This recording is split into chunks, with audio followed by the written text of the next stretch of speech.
Hi, I'm Neil Beck.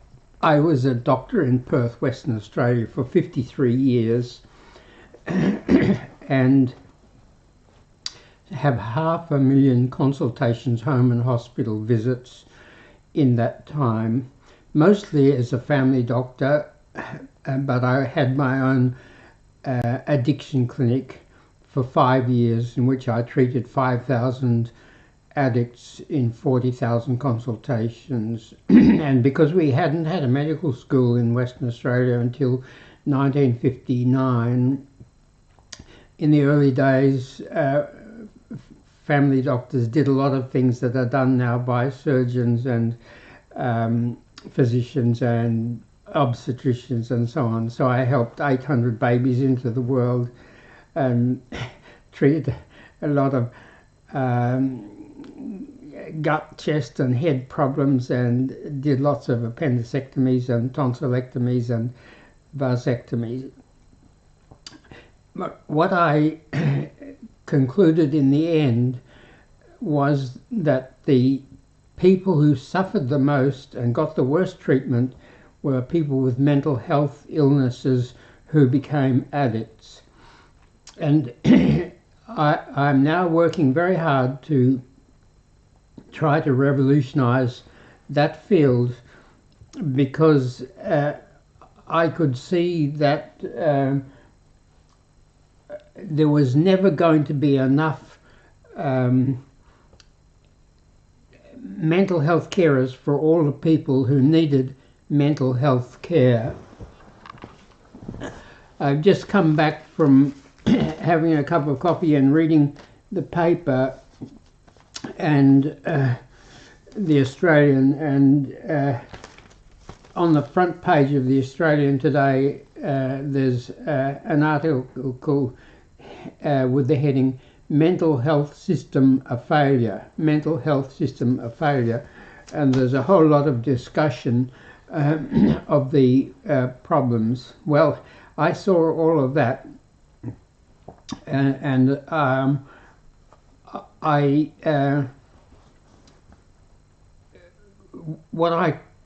the conclusion I came to was that there are no perfect mothers, no perfect fathers, no perfect families or homes or streets or communities, and that, or schools, and every child has some suffering and has some mental health harm, and that the most important thing for them in their whole life is to get mentally healthy. The 7 most important things in having a good life were: number 1, mental health. In a developed country like Australia, there's lots of everything, and if you've got mental health, you will get whatever you need sooner or later. And if you haven't got mental health, if you've got mental health weaknesses, then you'll almost certainly have great difficulty and have to suffer and go without some things that you badly need. So mental health is the number 1 important thing in having a good life. The second thing is to have good relationships. Good relationships are just so important in having a good life, and bad relationships can be such a disaster. The third factor in having a good life is to have high endorphins chemistry. Endorphins is short for endogenous morphines. We produce over 20 morphine-like chemicals in our brain and glands that help to relieve pain and relieve stress. The 4th most important thing is having a strong immune system. We have cells and antibodies and chemicals in every part of our body that fight infections, allergies, inflammation, autoimmune diseases and cancers. And that immune system, which is so important, is largely supported by having high endorphins. So having high endorphins is really important. And with high endorphins and a strong immune system, you will probably have good physical health. The next most important thing is a good home. Home is so important, and the biggest contrast between having a good life and having a bad life is the difference between having a good home and being homeless. The 7th most important thing, of course, is good employment. Work is so important, and it's so important that you should enjoy your work, you should be safe, it shouldn't be harmful, and it should pay well enough for you to have a good lifestyle. So what is mental health? Mental health is basically having good feelings, normal warning feelings, good thinking and good habits. We have 4 warning feelings which are not very nice, but they're very important in having a good life. The 4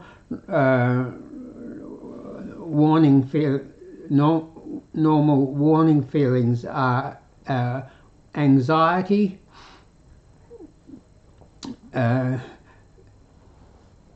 anger, loneliness and sadness. We need to have these warning feelings because they tell us that something is wrong with our life that we need to fix. Normal anxiety, I don't mean abnormal anxiety, but normal anxiety and carefulness are necessary to make sure that we do things right.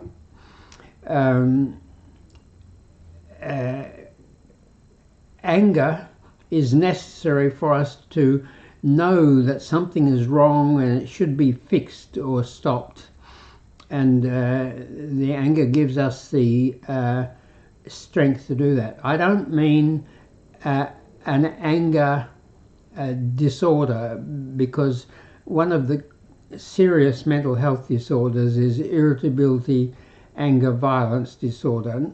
I just mean normal anger because something is wrong. It tells us that something is wrong, and it gives us the energy and the motivation to fix it. Sadness, we need to have sadness because that tells us that we've lost something and that we need to grieve to get over it. If we don't feel our sadness, it sticks in the back of our mind and it troubles us for years and years and years. So we need to feel sadness when we've had a loss.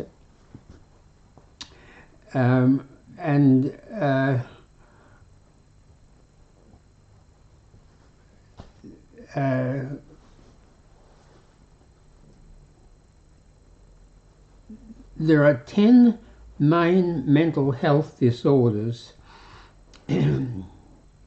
Most persisting bad feelings or bad thinking or bad habits are due to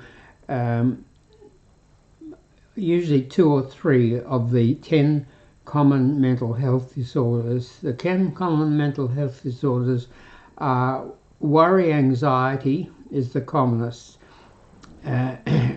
People develop the habit of worry, anxiety if they've had things happen to them that made them worried and anxious so often that it became a habit. So anxious carefulness is normal when we need to be careful, but worry, anxiety is usually a bad habit. There's general anxiety, social anxiety, separation anxiety, panic attacks, obsessive compulsive disorder, and all sorts of phobias.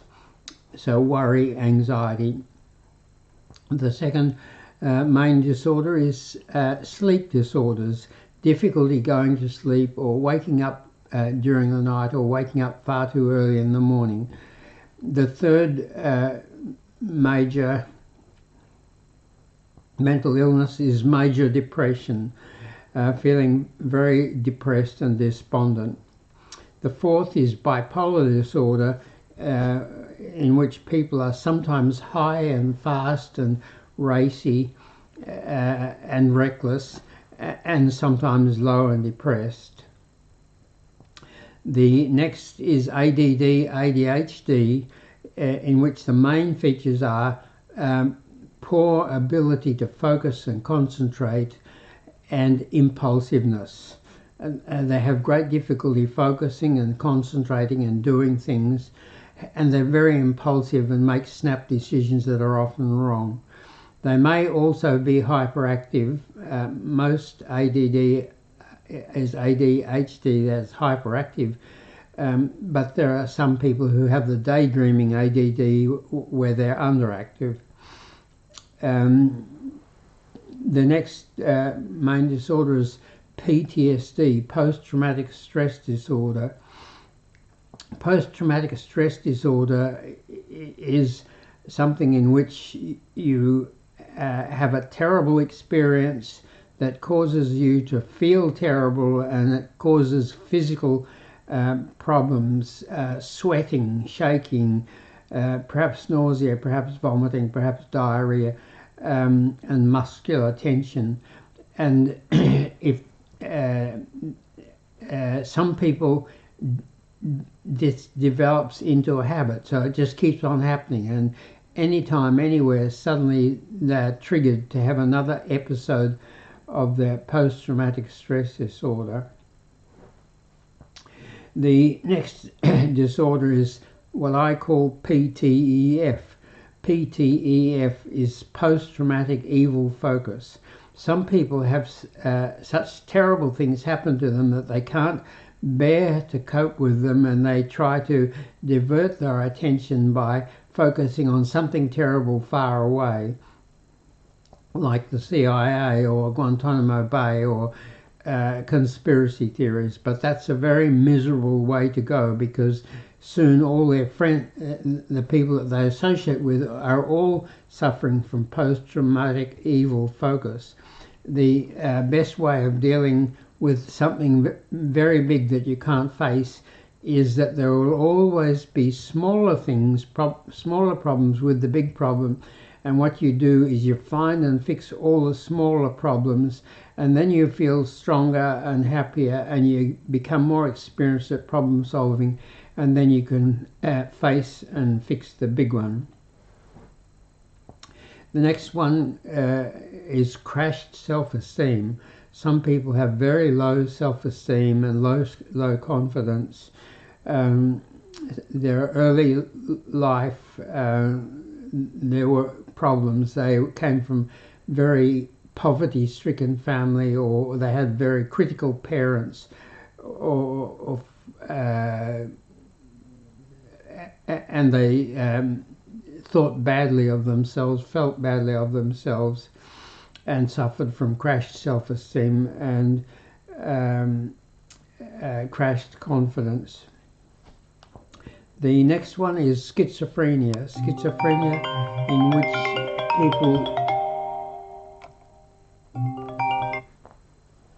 in which people have delusions, hear things that aren't real, see things that aren't real, and this is very scary, and unfortunately it causes a lot of people to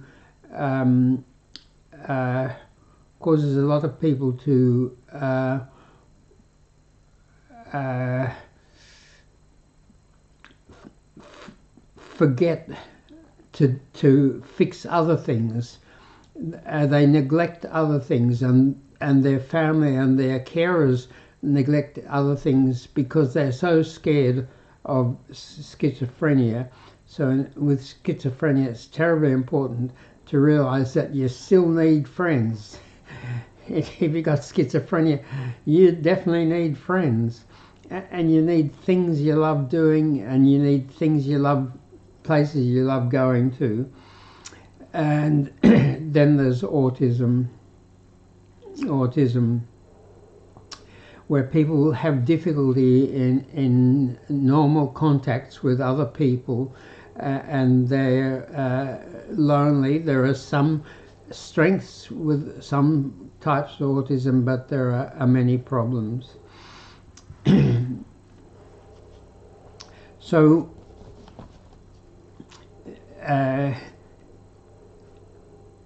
what I saw was that mental health was the most important thing in a person's life, and that there were never going to be enough mentally healthy people, mental health workers, to help all the people who needed mental health help. And why was that?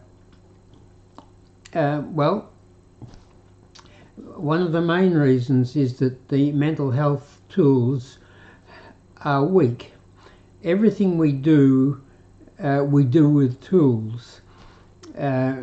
Tools help us to do things more quickly, to do them better, to do them at a lower cost.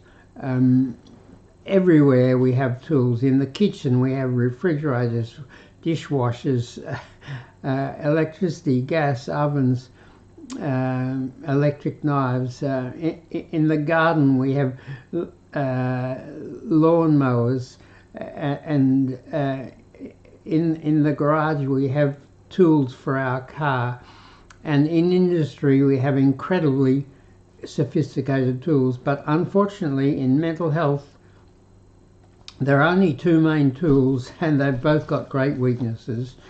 The first tool is medicines, and medicines have got two great weaknesses. Firstly, so many of them are addictive. The people who take medicine want to take medicine, get better and stop taking it, but the people who make medicine want them to take as much medicine as possible for as long as possible, and they achieve this in two ways. They make as many medicines as they can get away with addictive, so that people keep on taking them and taking them and taking them. And addictive substances never cure anything. They give relief, but the problem comes back. So medicines have the weakness that so many of them are addictive. Nearly all the anxiety and worry and sleep medicines are addictive. Originally it was barbiturates, and then it was benzodiazepines, Valium, Seropax, Mogadon, and also Ambien and Stilnox. A few years ago I checked on the 100 most prescribed medicines in America, which they publish every year, and found that for 3 years in a row the most prescribed medicine in America was Ambien. Ambien is a sleeping tablet and it's very addictive, and so much was prescribed not because it was good but because it's addictive.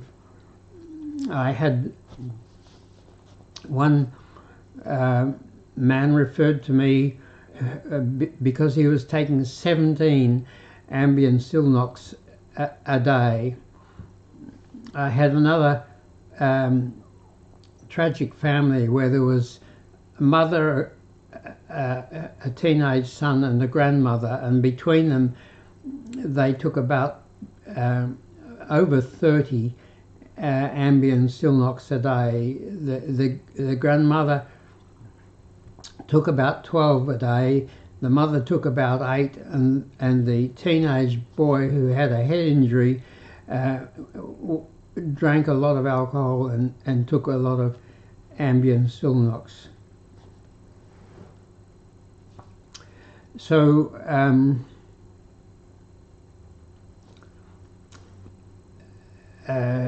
one of the two main mental health tools is medicines, and it has a great weakness that so many are addictive. The three main ADD medicines are addictive,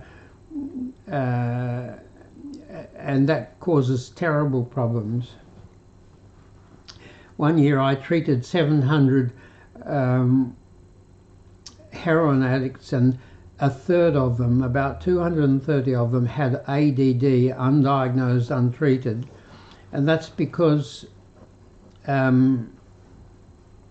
people with ADD in the family are often poor, and the addictive ADD medicines could only be initiated by a pediatrician or a psychiatrist, and it was just cheaper and quicker and easier for them to get street drugs than to get on the end of a long waiting list and see an expensive psychiatrist or pediatrician. And the other problem with medicines is they're too slow. They nearly make them nearly all as tablets or capsules, and when you take a tablet or capsule you usually have to have a drink to wash it down, and it takes half an hour to an hour to go right down your gut and start to be absorbed into your bloodstream and start to give relief. Half an hour to an hour to start to give relief, and 1 to 2 hours to give good relief, and that's just too slow when you're dealing with mental health distresses, or you're dealing with addiction cravings. You want medicines that work very fast. So virtually all my medicines are powder medicines, because if you drop powder medicine on your tongue and suck it and absorb it through your tongue, not swallow it, it starts to work in 5 minutes. The other main mental health tool is talk therapy, counselling, psychotherapy, CBT, call it what you like, but talking to people. And talking to people has got two big problems, two big weaknesses. Firstly, it's too slow.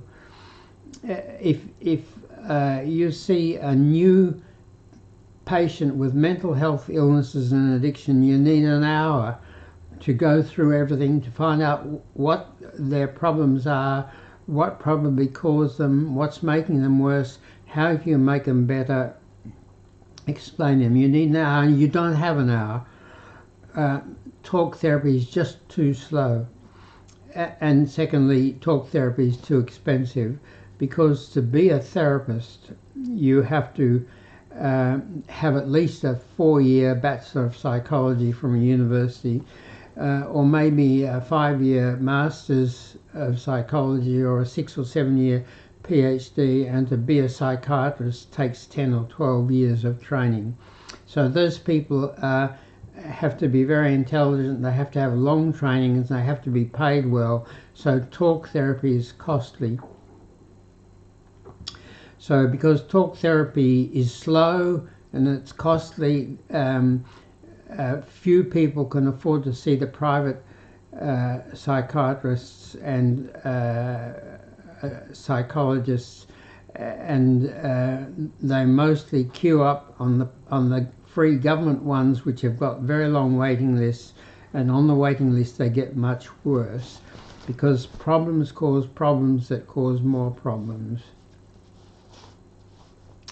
They start with ADD, ADHD in childhood, which makes them a difficult child and causes some family problems, especially as usually if there's an ADD, ADHD child, either the mother or the father had ADHD.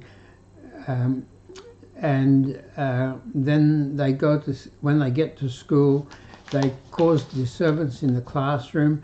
They cop a lot of flack from the teachers, and they get a poor education, and they leave school early, and then they have problems with unemployment or with poor employment. So ADD people have this problem that the addictiveness of the medicines causes restrictions in its distribution, which causes severe problems. So what is the solution to all this? The conclusion I came to was that the only way that there was ever going to be enough help for people with mental health problems was if we had much better tools, a complete range of very effective tools, and if people did self-help.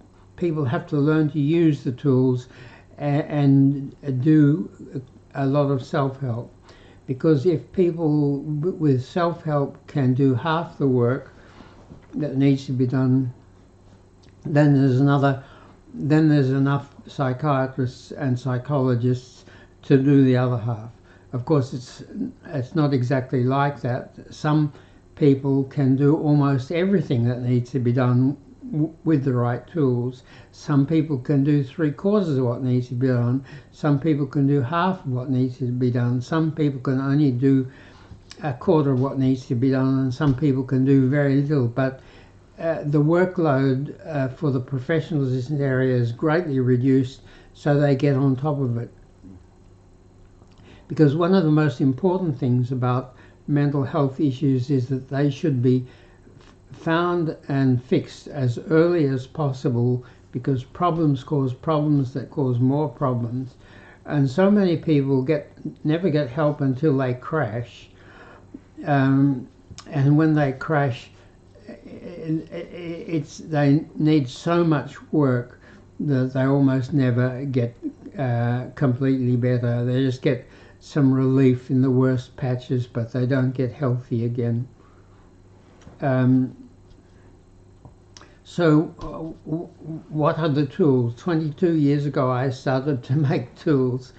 The first tool was a checklist, 20 questions that we asked every new patient, and one of my assistants could do that. And so when I saw the patient, I had the checklist report, their answers to 25 questions, and I could do in 15 minutes what otherwise would take me half an hour or 3/4 of an hour. The next tool was videos.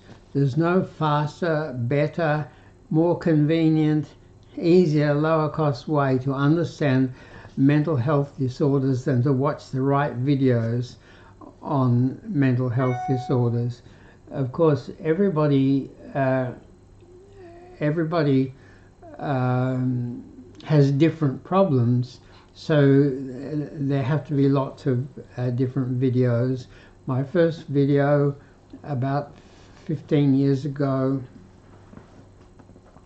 Was about 10 minutes and it got 10,000 viewings in 9 months, and I was so pleased with that that I made another 8 10-minute videos, and then I made a lot more because over the years people stopped watching those videos, and I thought, oh, I got to make them better. But what it was is that people were all watching 1-minute TikTok type videos. So now I've got 83 under a minute TikTok type videos, which you can find at my website, smilefixit.com, smilefixit.com. That was the third tool, is websites. I had a website called mental health videos A to Z.com, mental health videos A to Z.com, but it was too long. It's still there, and some people like long things. I personally like long things, but a lot of people want things to be fast, so I had to make it a much shorter website, which we call smilefixit.com, and on one page there's everything, and you just tap the link to what you need more information on. You're not bothered with a lot of information about stuff that's not your problem. You can just find what you are interested in and need help with and tap on that, and so that's the third tool.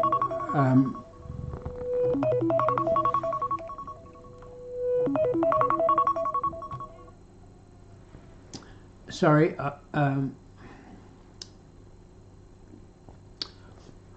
I'm not sure what's going on now. Yeah, someone rang me on my phone, which I'm using to do this live streaming. So then we found that checklists were too cumbersome. People still had to come to the clinic to do it. I had to have an assistant to do it. It took time, and apps were much better. Apps became more and more common, and so eventually we developed our own app, which is called the Mental Fixit app.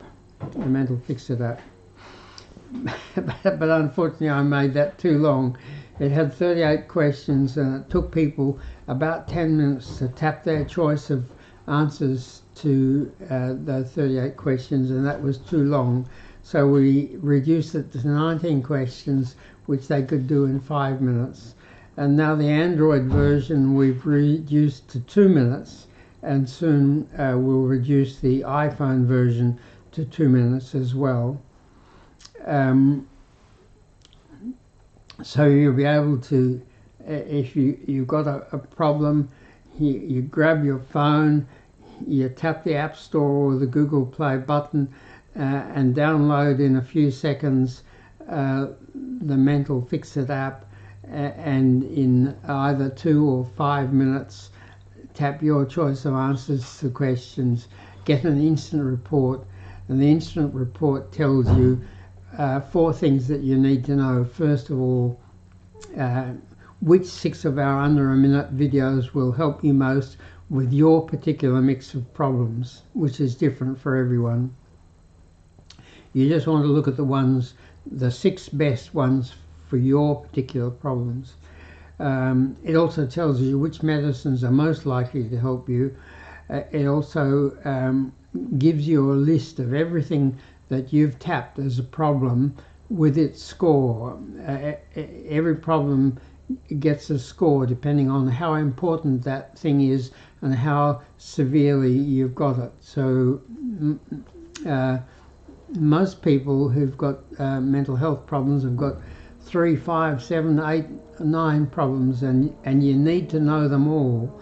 And that's one of the weaknesses of talk therapy. Talk therapy is so slow that you usually only end up dealing with the biggest or the worst one or two problems, and you have a number of smaller problems which don't get found and don't get treated. But when you've got a complete list, you can look at the list and you can decide which problem you're going to deal with first. Of course, a lot of people choose to deal with the worst problem, and if you can cope with the worst problem, that's a good plan.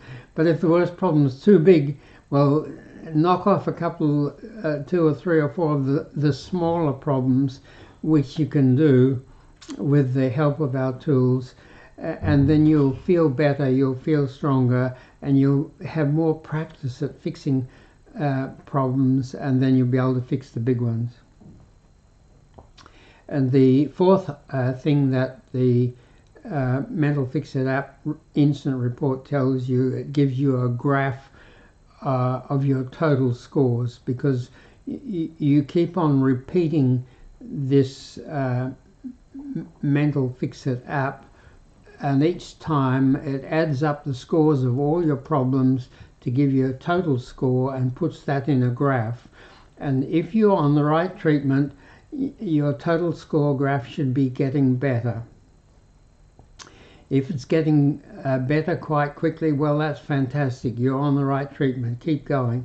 If it's getting better slowly, maybe you need more treatment or some different treatment. If it's not getting better, the graph tells you at a glance. As soon as you see that instant report, you can see, I'm not getting better.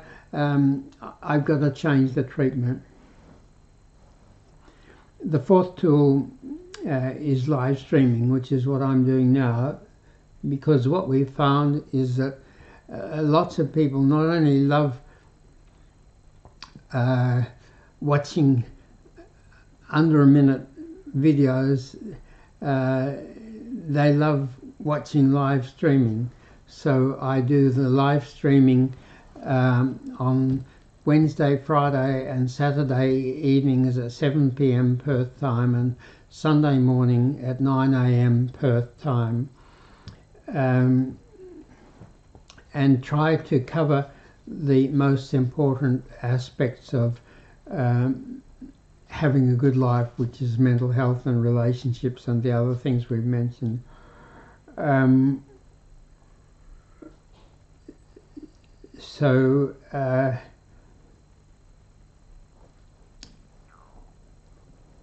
The next tool is powder medicines. And why powder medicines? Well, because as I've mentioned, tablets and capsules which you swallow and go right down your gut take half an hour to an hour to start to work, and 1 to 2 hours to work strongly. But if you drop thousands of granules, tiny granules of powder medicine on your tongue and suck it, don't swallow it, suck it, it gets absorbed through your tongue and starts to work in 5 minutes, and is working strongly in 10 to 15 minutes. And that's far more helpful if you're trying to cut back a mental health distress, or if you're trying to control an addiction craving. And after you've been taking powder medicine on your tongue for a couple of weeks, you develop what's called taste conditioning. That is, as soon as you taste the medicine, it starts to work. You drop that powder medicine on your tongue, it gets your taste buds at the back of your tongue, and it starts to work in seconds, and it's working strongly in 5 to 10 minutes, and that's much more effective. The sixth tool is pocket powder medicine dispensers, because having the powder medicine in a little jar with a scoop was a bit cumbersome and not always very accurate, but I designed and had these pocket powder medicine dispensers made, and you have the medicine that you need in your pocket wherever you are, and anytime, anywhere. You just whiz it out, drop the powder on your tongue and suck it, and you start to get relief very much quicker. And it's even better than that, because we can mix 2 or 3 or 4 powder medicines together and treat 2 or 3 or 4 problems at the same time. You can do that with tablets, but what we find is that people get the tablets mixed up, and they like this tablet and they take too many of that, and they don't like that tablet. But with the powder correctly mixed, you can get a much better result by dealing with several things at once. The next tool is a heartbeat meditation aid. Meditation is such a valuable thing for people who are troubled. In meditation, you focus on your breathing or on repeating a word and stop thinking about all your troubles and have a holiday, a rest, a break, and you feel happier, more comfortable, more relaxed, and your brain starts to work better. But the people who most need to meditate often can't learn to meditate. They just can't stop thinking about their problems because focusing on your breathing or focusing on the word is not a strong enough diversion. But listening to your heart beating is a much stronger diversion, and by cutting a doctor's stethoscope short like this, you can, that's the listening part, you can listen to your own heart, and it's loud and clear and interesting and much easier to focus on than your breathing. And once you've done that for a couple of months and established a meditation habit, then you can meditate focusing on your breathing, which is the best thing because your breathing is very connected to your emotional state. The 8th tool is another powder dispenser, but it's a bigger powder dispenser that gives a much bigger dose, about a 1 ml dose of fruit powder. And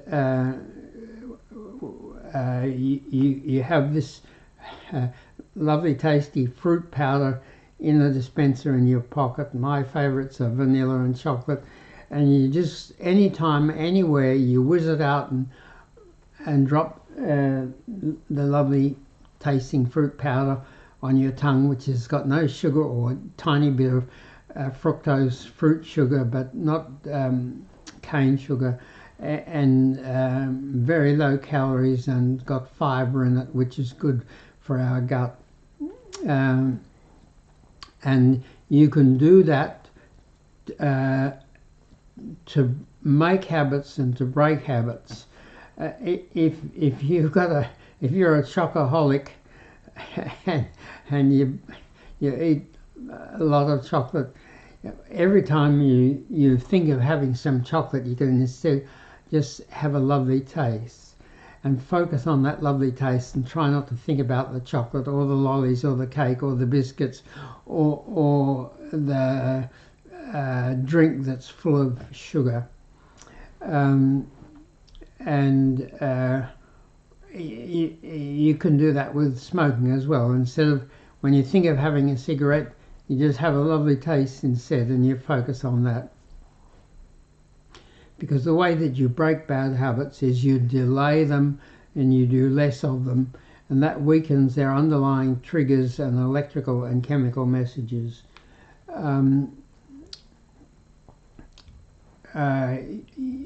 You can use taste also to help you make new habits.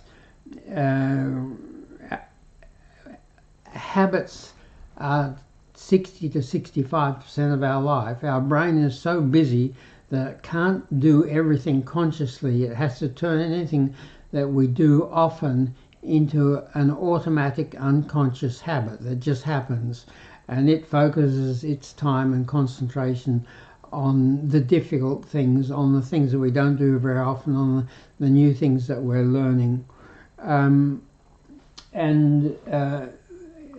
Sometimes what the habit we're trying to make is not very appealing, like maybe exercise or reading, studying, learning to play a musical instrument, learning to draw or to paint. And what you do is every time you think about doing the new activity or you start to do it, you have a lovely taste. And that makes it much easier for you to do it. And the more you do it, the quicker it becomes a habit. So lovely tasting fruit powder it can be used to make habits, and it can be used to delay and weaken then break habits. And the 10th tool, which I'm very excited about because I think it's got great potential, I call Scroll Plus, Mental Fix-It Scroll Plus, because what I found is not only do people love watching under a minute TikTok videos and love scrolling or racing through lots of stuff on their phone, and love live streaming. They also love scrolling. Scrolling makes people feel better. It lifts them their emotionally. It triggers their imagination as they see lots of interesting things, and sometimes they discover things that are important for them. And scrolling's addictive, of course. So I realized that I have to put mental health into a scrollable form. So today I've finished doing the work, and my tech guy is putting it up. The Mental Fix-It Scroll Plus ebook is up at Amazon. Mental Fix-It Scroll Plus ebook is up at Amazon, and the actual scroll will be on smilefixit.com within 2 or 3 days. So you'll be able to go to smilefixit.com and scroll through. There are 92 items, 92 wants, needs and solutions for mental health and addiction problems. 92 wants, needs and solutions, and you can scroll through the titles in about 5 minutes. And whenever you come at something that's important for you, you can immediately tap on a 6 to 16 second video. For every one of those 92 items, we will have a 6 to 16 second video that give you some information that will help you and will help you to know that that is important or is not important for you. And then each of those 6 to 16 second videos has links to 1 minute videos and also to the app, so you can go further. So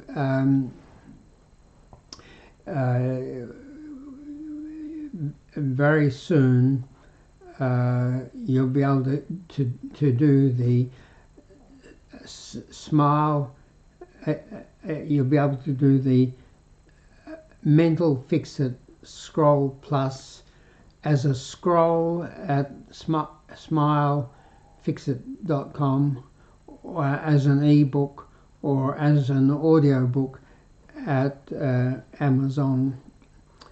So I think I need to stop now. I've got lots of things to do, and today is Wednesday, so on Friday and Saturday I'll be back at 7 p.m. Perth time, and on Sunday morning 9 a.m. Perth time. Please send me your comments, questions and criticisms either through the platform that you watch this live streaming on, or email me. I always respond to emails. The email, which is spelt the same as how it sounds, is healthestuff@gmail.com, healthestuff@gmail.com, and you can look up that email address at smilefixit.com.